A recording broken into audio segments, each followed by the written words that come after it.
Hi there, I'm Marty with ReignRMC, and today I'm going to do a quick video of how you install the leak detect sensor on a air release valve.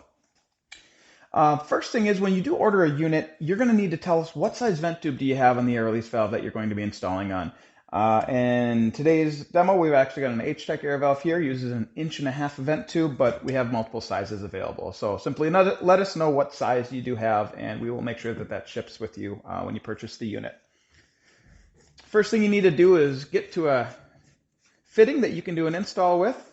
H-Tech's got this little nozzle on the end, so we simply unscrew that guy.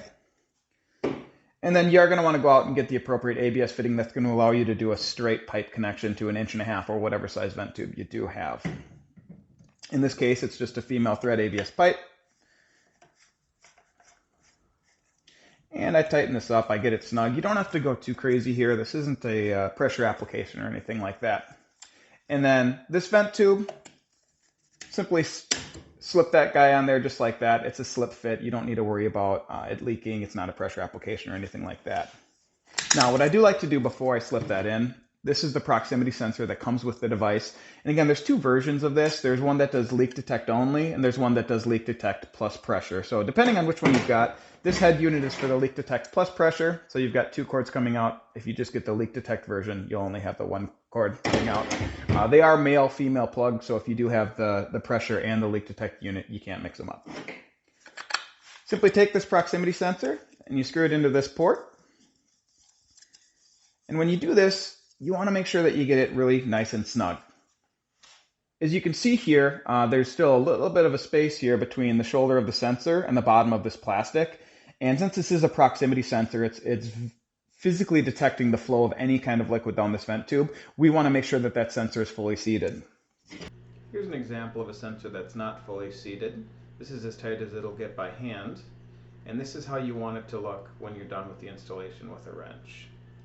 Finally, here's a picture of the inside of the tube. This is how the sensor should look when it's fully tightened. And then again, this just slip fits on. With your head unit, depending on where you mount it, you can mount it near the air release valve. You can mount it directly on the air release valve if you'd like. And then you just grab this plug, and they just snap together like that. At this point, you're going to call 833-GO-REIGN or 833-467-3446. It's right here on the head unit for you too, so you don't have to remember that number.